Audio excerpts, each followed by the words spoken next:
So Strange New Worlds, did another episode. I guess it's the second to last one, I believe. Well, they rip off an old one, sorta, kinda. They rip off a movie, sorta, kinda, and then kind of, this would have been one of the ones that's just kinda, sorta, almost, kinda okay.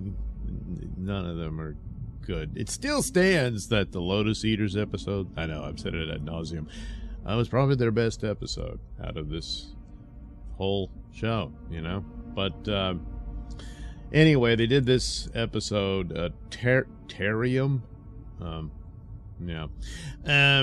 And this is to deal with the post-traumatic stress disorder that pilot Erica Ortega's has been going through. You see, she got nearly mortally wounded in a fight with the Gorn, or the Xenogorns now, Anywho, and they were showing she was having a hard time dealing with it, and there was a scene where she was seeing visions of the Gorn in her reflection or whatever, and she was scared. And then the rest, she was just really scenes of her being upset and grimacing and just generally a-holish about a lot of stuff, like she usually is. See, that's the problem with that setup. But they did have a scene where number one had to dress her down because her idiocy was getting out of hand. I don't know how she noticed, because she would be insubordinate and be idiotic and take unnecessary risks, stuff like that. Whatever. Anyway, the Enterprise is going to check out this anomaly, and they need someone to take a shuttle into it and get data and all that. And of course, she's the best pilot they got, so she hops into the shuttle and heads off to go deal with this. Pike makes mention, see, they got just on the premise of this, she's gonna get in trouble and that sort of thing, would have been fine. But he had to throw in a scene where Pike gets his balls kicked yet again. Yes, he makes mention, other than me, she's the best pilot we got, and then, number one, everybody, and he's like, what? Yeah. Of course, it was kind of stupid to do the scene already, because previously in earlier episodes, in fact, I think it was the Lotus episode, maybe. I don't know. I can't remember.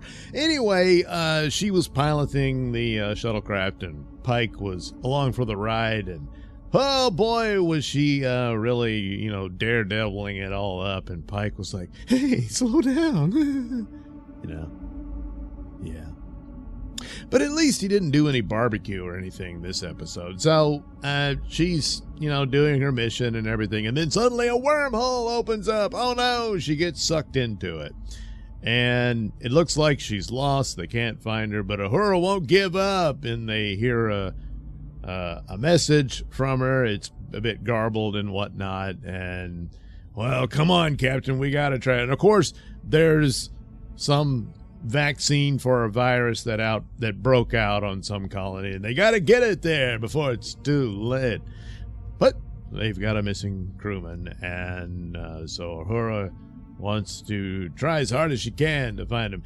And then again, at part of the plot here, she lies about the chances to Pike to buy more time for her to search for that kind of thing. Later on, he says, yeah, I knew you were lying.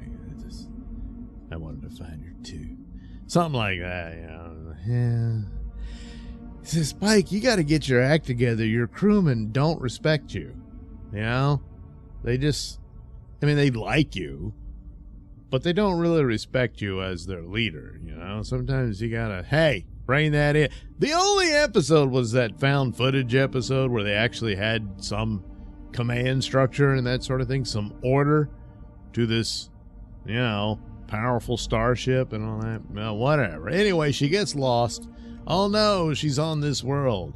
It's a desolate moon orbiting this unstable planet type thing.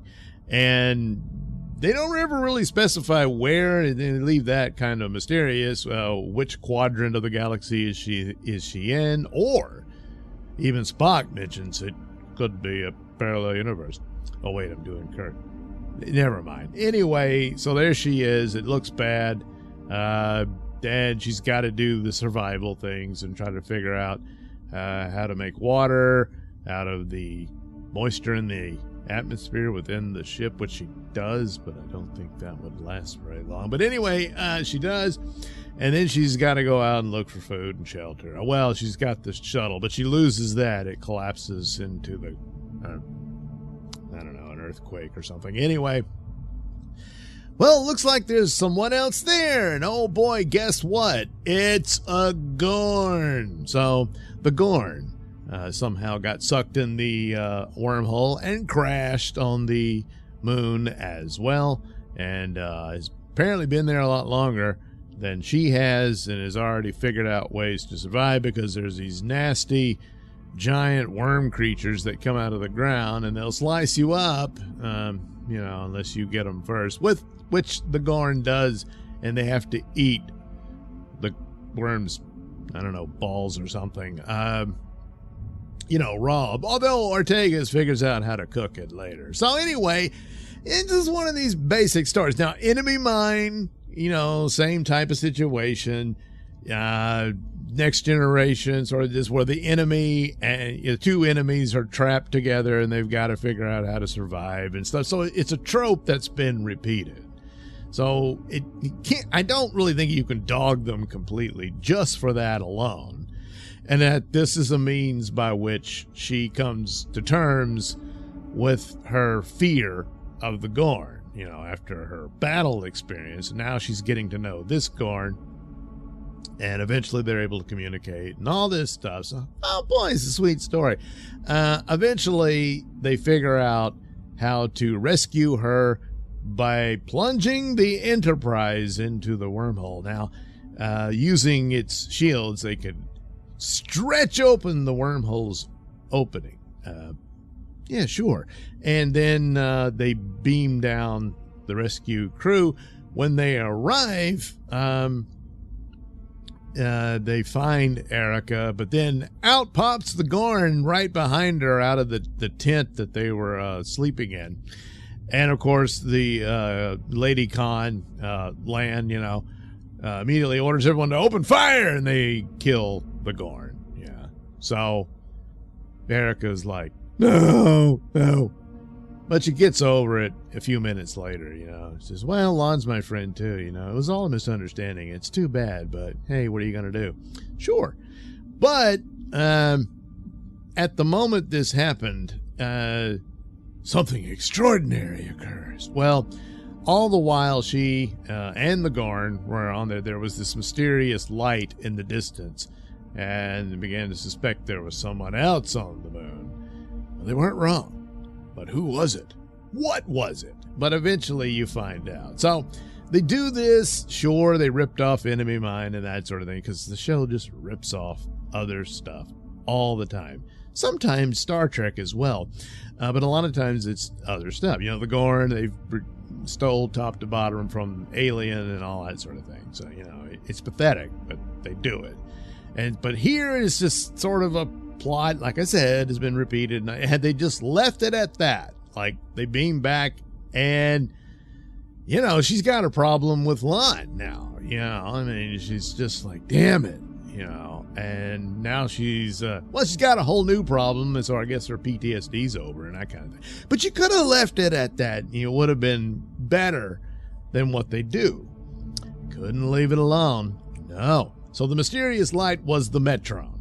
The aliens from Arena, which were the super powerful, super duper pooper scooper godlike aliens who stopped the Enterprise and the Gorn, the original Gorn, from attacking one another after the Gorn had wiped out the Federation colony. And, and Kirk was like, damn. And they wanted to pursue him and all that. So they take Kirk and the Gorn captain and put them on this desolate planet and told them to kill each other. Whoever wins, and we'll wipe out the other ship and all that. That sort of thing. Winner take all. So, Kirk fights and eventually wins, but he refuses to kill the Gorn captain. And so the Metron are really impressed by his mercy and all that stuff. It's a classic Star Trek episode from, classic Star Trek. And it's very different. He's not sympathetic to the Gorn until at the bitter end. He's just like, no, I'm not going to do it. Also, he's like, I'm not going to perform for you and this sort of thing. And all of that. But nevertheless, that was that story.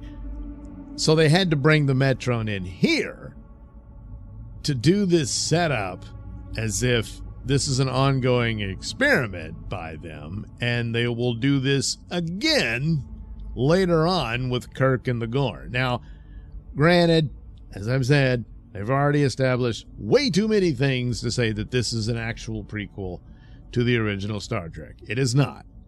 But parallels and whatnot, so I suppose they're going to say that their Kirk eventually will have that adventure. But before him was Erica Ortegas. That's right. Even though she's already demonstrated a lot of mercy for an enemy that she deeply hated but grew to understand on some level, and even care for. So I don't know why the Metron would bother anymore. They realized, well, there's potential between both because the Gorn helped her, fed her and all this stuff. It was lonely and all that sort of thing.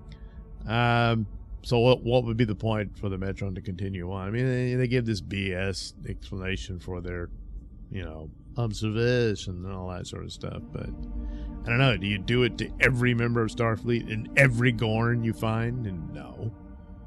So it'd have been much better off if they just scrapped that and cut that scene out. And cut all the stupid mysterious light scenes. And there you go. You've just got, one of the worst characters of the cast. I'm sorry. She's just so annoying. But this is probably her best show, except they ruined it, So they just left it like that. She's got to survive, and she comes to terms with her fears and grows to understand this alien lizard, stuff like that. And then it's this sad ending, all because of a misunderstanding and whatnot, which was very, very much her position before this experience, and that kind of thing. And it'd be better that way. But they just can't help themselves,